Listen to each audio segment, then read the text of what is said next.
जाओ अब। रेयान,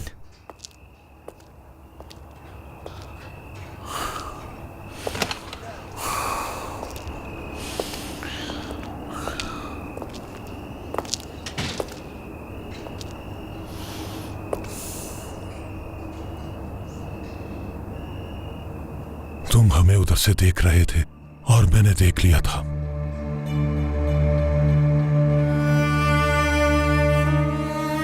इससे कोई फर्क नहीं पड़ता क्योंकि मैं पहली दफा किसी एक परफेक्ट फैमिली को नहीं देख रहा खिजर साहब, और वैसे भी देखने का कोई मकसद नहीं मेरे पास। तुमने मुझसे मेरी बेटी छीन ली। याद रखना, जब तक उसके दिल में तुम्हारे लिए मोहब्बत है तब तक रेहान तुम्हें कभी भी छोड़कर कहीं नहीं जाएगी। ऐसा कभी नहीं करेगी वो। जितनी मोहब्बत उसे तुमसे है उतनी ही मोहब्बत अगर तुम उससे करते हो तो छोड़ दो ये गुस्सा, छोड़ दो ये नफरत। रेयान मुझसे हमेशा मोहब्बत करेगी। वो अपनी मर्जी से मेरे पास आई है, लेकिन तुमने मुझसे मेरी मां छीन ली। और खिजर साहब, ये एक ऐसा जख्म है जिसे ना तो कभी रेयान और ना ही कोई और शख्स भर सकता है।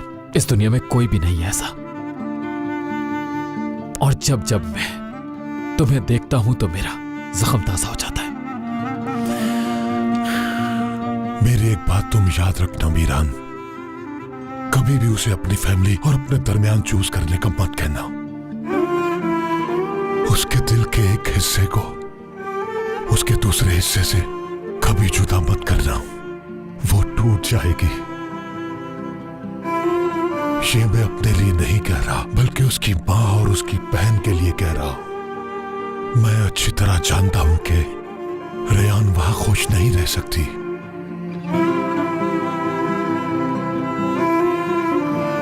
क्योंकि उसके बाप से तुम्हें इंतकाम लेना है।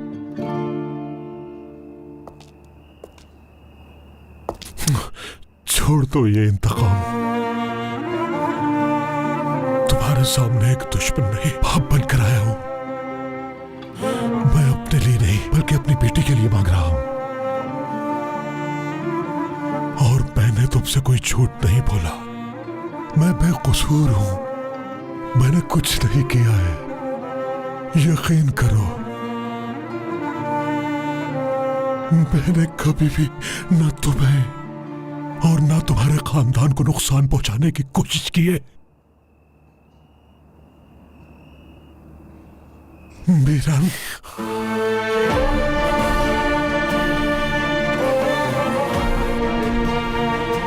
तुम मेरे सबसे बड़े दुश्मन हो खिजर शाहदौलो। तुमने एक मासूम बच्चे की सारी खुशियां और उसके सारे अरमानों को कत्ल किया है खिजर शाहदौलो। तुम ही वो शख्स हो जिसने मुझसे मेरी फैमिली को हमेशा के लिए छीन लिया। मैं और तुम रेयान को ढूंढने चले थे और अब रेयान वापस आ चुकी है। मैं अपने इंतकाम से पीछे नहीं हटूंगा। तुम्हारे बच्चे तुम्हारा असली चेहरा जरूर देखेंगे। वो भी जान लेंगे कि तुमने मेरे मां बाप को कत्ल किया है खिजर शाहदौलो। और उस वक्त तुम्हें जरूर पता चलेगा कि फैमिली को खो देना असल में कैसा होता है। तभी तुम मेरे दर्द को समझ पाओगे।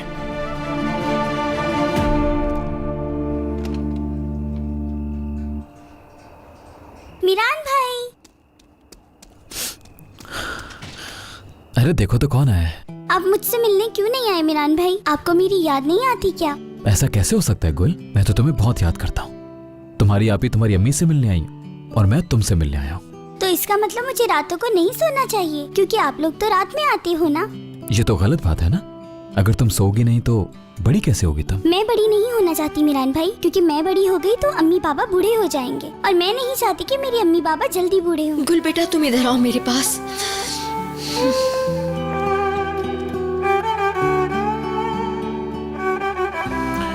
चलो रेहान।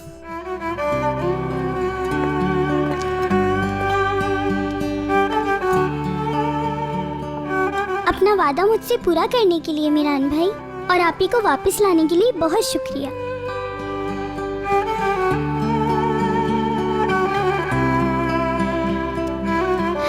आपको बुरे दिल का कहने के लिए सॉरी। आपका दिल भी आप ही की तरह खूबसूरत है।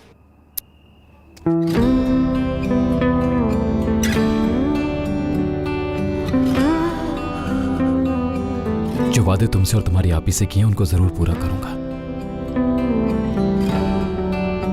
बिल्कुल फिक्र मत करो, ठीक है? खुश रहो बेटा। अल्लाह हाफिज, मैं चलती हूँ बाबा। अल्लाह हाफिज। अम्मी, आप फिक्र नहीं करें, मैं ठीक हूँ। मैं आपसे मिलने आती रहूंगी।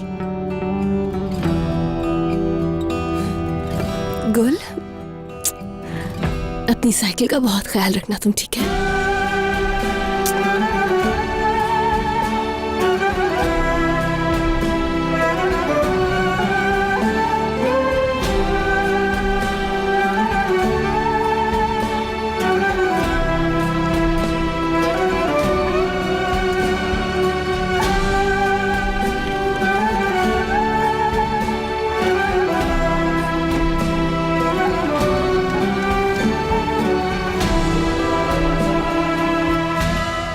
मीरान से बात की आपने? आप उसको रोक नहीं पाए ना? आपको जब ये यकीन है कि मीरान रेहान की हिफाजत नहीं कर सकता, तो ये जानते हुए भी आपने रेहान को इस घर में उस औरत के पास जाने क्यों दिया? थोड़ा सब्र से काम लो जहरा। रेहान को जबरदस्ती रोका तो सब कुछ बर्बाद हो जाएगा। वो मीरान से बहुत प्यार करती है। अगर हमने इनको अजीजा असलान पे का असल चेहरा दिखा दिया तो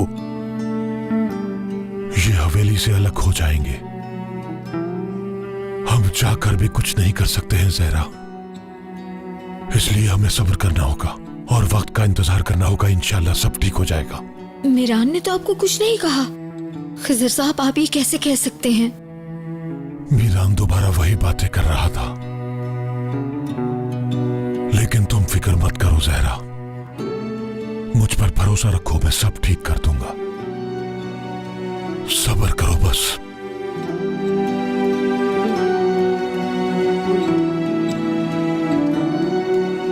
चले अब घर चलते हैं। हाँ बेटा, चलो आओ।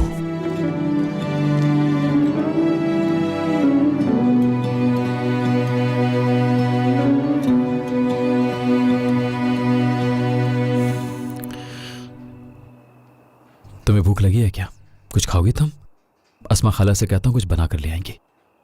नहीं, मुझे भूख नहीं लगी है, शुक्रिया।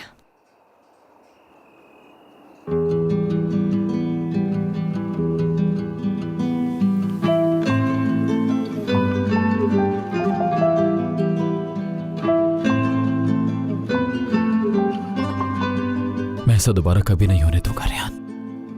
इसमें तुम्हारी कोई गलती नहीं। मुझे तुम्हें अकेला नहीं छोड़ना चाहिए था।